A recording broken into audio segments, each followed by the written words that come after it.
अयोध्या तो बस झांकी है, काशी मथुरा बाकी है। 1980-1990 के दशक में राम मंदिर आंदोलन के समय यह नारा लगाया जाता था। राम मंदिर निर्माण के बाद अब ज्ञानवापी विवाद सुर्खियों में है। ज्ञानवापी मेगा स्टोरी सीरीज के पहले एपिसोड में हमने ज्ञानवापी का 1000 सालों का इतिहास और दूसरे एपिसोड में ज्ञानवापी की कानूनी लड़ाई को जाना। तीसरे एपिसोड में जानेंगे कि क्या ज्ञानवापी मंदिर मस्जिद विवाद अयोध्या राम जन्मभूमि विवाद की राह पर ही आगे बढ़ रहा है। 22 दिसंबर 1949 को अयोध्या में बाबरी मस्जिद के भीतर रामलला की मूर्तियां दिखीं। हिंदुओं ने प्रकट होने का दावा किया और मुस्लिमों ने विरोध। दोनों पक्षों से सिविल मुकदमे दायर होने के बाद विवादित परिसर पर ताला लग गया। ज्ञानवापी परिसर में वीडियोग्राफिक सर्वेक्षण के बाद 16 मई 2022 को हिंदू पक्ष ने ज्ञानवापी मस्जिद परिसर में शिवलिंग होने का दावा किया। हालांकि मुस्लिम पक्ष ने कहा वो शिवलिंग नहीं, फव्वारा है। अयोध्या में रामलला की मूर्ति और वाराणसी में शिवलिंग, इन दोनों विवादित स्थलों के एएसआई सर्वे का आधार बने।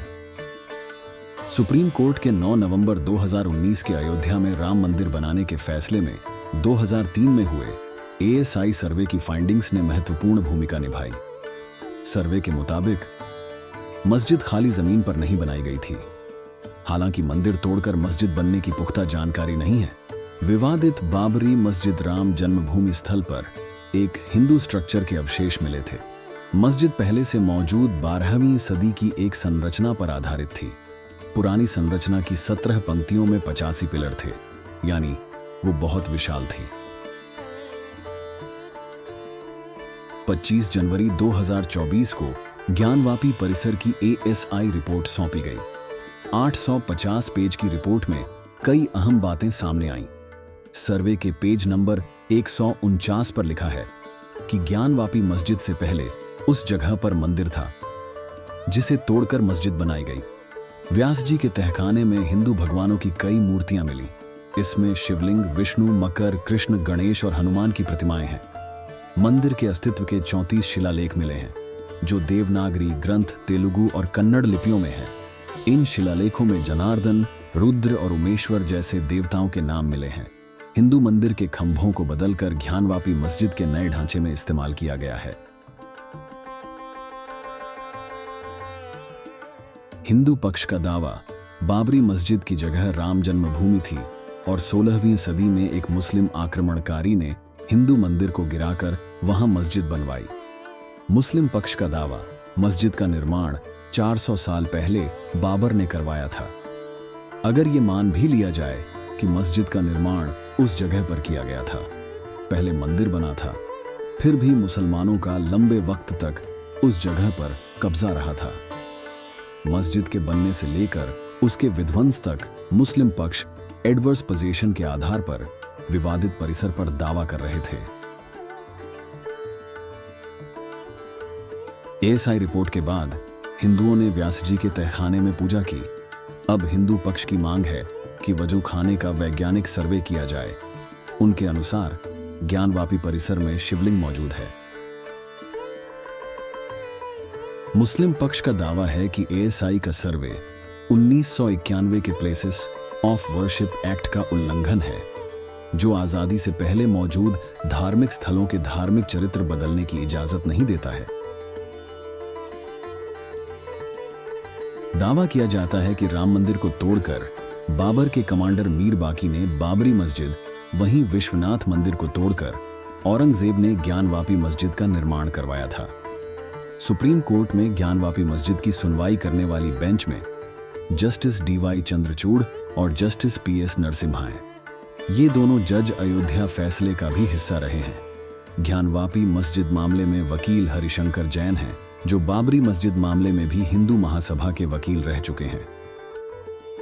1991 का places of worship act Ram जन्मभूमि मामले में लागू नहीं किया गया था, क्योंकि ये मामला आजादी के पहले से कोर्ट में था, जबकि ज्ञानवापी मामले में एक्ट लागू हुआ क्योंकि ये मामला 1991 के बाद कोर्ट में आया। अयोध्या राम जन्मभूमि परिसर में केवल बाबरी मस्जिद थी, जबकि वाराणसी ज्ञानवापी मस्जिद से सटा विश्वनाथ मंदिर भी है। 1 फरवरी 1986 को अयोध्या डिस्ट्रिक्ट जज ने आदेश देते हुए अयोध्या विवादित स्थल का ताला खोलने का आदेश दे दिया और पूजा होने लगी। अब ठीक 38 साल बाद वाराणसी ज्ञानवापी परिसर के व्यास जी के तहखाने में हिंदुओं को पूजा की अनुमति मिल गई है।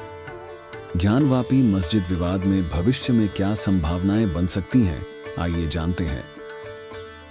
Ayodhya Ram temple in courts पुस्तक के लेखक और सुप्रीम कोर्ट के वकील विराग गुप्ता का कहना है कि सिविल सूट के मामले में एएसआई रिपोर्ट बहुत अहम है। अयोध्या की तरह काशी में भी मस्जिद के नीचे मंदिर के प्रमाण मिले हैं, लेकिन इसमें 2 उलझने हैं। पहला, ये मंदिर मध्यकाल में बनाए गए थे, जबकि देवता और मंदिरों की प्राचीनता बहुत पुरानी बताई जा रही है। प्राचीन मंदिरों के प्रमाण मध्यकालीन मंदिरों के साथ मिक्स होने से सबूतों की प्रामाणिकता में मुस्लिम पक्ष संदेह व्यक्त करते हैं। दूसरा, मस्जिद के नीचे मंदिर के प्रमाणों के बावजूद मुस्लिम पक्ष मांग कर रहे हैं कि मंदिर को तोड़कर मस्जिद बनाने के प्रमाण सामने आने चाहिए। सीएसडीएस के प्रोफेसर संजय कुमार के मुताबिक एएसआई रिपोर्ट मुख्य सबूत के रूप में सबमिट होगी, लेकिन क्या कोर्ट इस सबूत से संतुष्ट होगा, इसकी बहुत अहमियत है। अयोध्या फैसले के बाद भाजपा नेताओं ने प्लेसेस ऑफ वर्शिप एक्ट को खत्म करने की मांग की है। आर्टिकल 370 के मामले में सुनवाई करते हुए कोर्ट भी पहले ही कह चुका है कि कानून बनाने और बदलने की शक्ति संसद के पास है। 1991 के कानून को संसद ने बनाया था। ऐसे में इसका संशोधन कर काशी और मथुरा मामलों को कानून के बाहर रखा जा सकता है। जिला जज के फैसले से असंतुष्ट पक्ष हाई कोर्ट और सुप्रीम कोर्ट में अपील दायर कर रहे हैं। हिंदू पक्ष मुख्य मुकदमों पर सुनवाई और जल्द फैसले की कोशिश कर रहा है, जबकि मुस्लिम पक्ष धीमी गति से मुकदमों की सुनवाई से मामले को टालने की कोशिश करेगा। धर्म संसद ने 1984 में अयोध्या, मथुरा और काशी तीनों स्थानों की मुक्ति की मांग की थी। अयोध्या फैसले के बाद संघ परिवार की ओर से यह कहा गया था कि काशी और मथुरा की मांग आगे नहीं बढ़ेगी। उत्तर प्रदेश और केंद्र दोनों जगहों पर भाजपा की सरकार है, इसलिए इस मामले में जन आंदोलन की बजाय अदालत में ही संघर्ष ज्यादा होगा। दोनों विवाद एक ही तरह के हैं। बाबरी मस्जिद केस की तरह इस मामले की कानूनी लड़ाई लंबी चलने की उम्मीद है। हमारे चैनल को सब्सक्राइब, वीडियो को लाइक और शेयर करना ना भूलें और साथ ही बेल आइकॉन भी दबाना ना भूलें ताकि आप हमारी नई वीडियो के अलर्ट पा सकें। तब तक के लिए हर हर महादेव।